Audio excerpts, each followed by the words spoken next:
कुमार आज के agriculture session में आप सभी दोस्तों का तहे दिल से स्वागत करता हूं। दोस्तों हमारा देश एक कृषि प्रधान देश है और हमारे देश के अंदर 3/4 भाग पर खेती होती है। क्या होती है? 3/4 भाग पर हमारे देश में खेती होती है और लगभग 70% जनता है ना वो खेती के ऊपर निर्भर करती है। जब हमारा देश 1947 के अंदर आजाद हुआ तो हमारे देश के सामने सबसे बड़ी समस्या थी भूखमरी। क्या थी? भूखमरी। जब हमारा देश 1970 में आजाद हुआ तो देश के सामने भूखमरी की समस्या थी। उस टाइम क्या था कि जमीन तो खूब थी, जमीन तो खूब सारी थी, लेकिन हुआ क्या, हमारे पास संसाधन नहीं थे।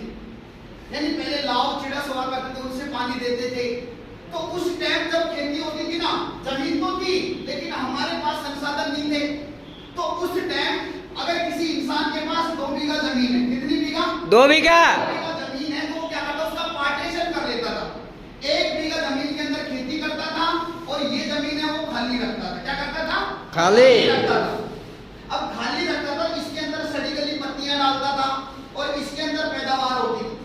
और इसके जो इस पैदा को काटने के बाद जो उसके अंदर अवशिष्ट पदार्थ होते थे वो भी इसमें डाले जाते थे, जिससे क्या होता था, इस जमीन से तो खेती ली जाती थी और इस जमीन को उपजाऊ बनाया जाता था सड़ी गली पत्तियों से और खाद डालकर। उससे उस खेती को कौन सी खेती बोलते थे? उस खेती को बोरानी खेती बोलते थे। कौन सी खेती बोलते थे? बोरानी। यानी कि एक खेत के 2 पार्टिसिपेट कर लिए, एक में खेती की जाती थी और एक 6 महीने के लिए खाली रखा जाता था।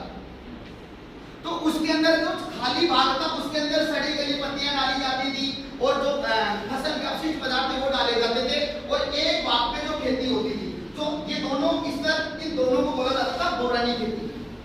अब धीरे धीरे जैसे देश आजाद हुआ तो हमारे देश के सामने भूखमरी की समस्या आ गई, क्योंकि जनसंख्या बढ़ गई। क्या बढ़ गई? जनसंख्या बढ़ गई। अब जनसंख्या बढ़ गई तो वो खाने के लिए चाहिए। यस। खाने के लिए चाहिए। तो 1960 के अंदर जब पंडित जवाहरलाल नेहरू प्रधानमंत्री थे तो 1960 के अंदर एक क्रांति आई। उस क्रांति का नाम था हरित क्रांति। क्या था? हरित क्रांति। नाम हरित क्रांति था और इस क्रांति को जो लाने वाले थे ना वो थे एमएस स्वामीनाथन। कौन थे? एमएस स्वामीनाथन। कौन थे? एमएस स्वामीनाथन। हाँ, एमएस स्वामीनाथन इस क्रांति को लाने वाले थे। अब क्या हुआ, जैसे हरित क्रांति आई तो उसके अंदर 3 चीजों का विकास हुआ। पहले क्या हुआ?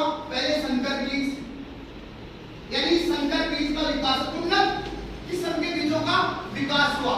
फिर दूसरी हमारे पास रासायनिक उर्वरक आए। क्या है? रासायनिक उर्वरक आए। और तीसरी क्या है? तीसरी हमारे यहाँ पे संसाधनों का विकास हुआ। क्या हुआ? संसाधनों का विकास हुआ। संसाधनों का विकास कैसे हुआ?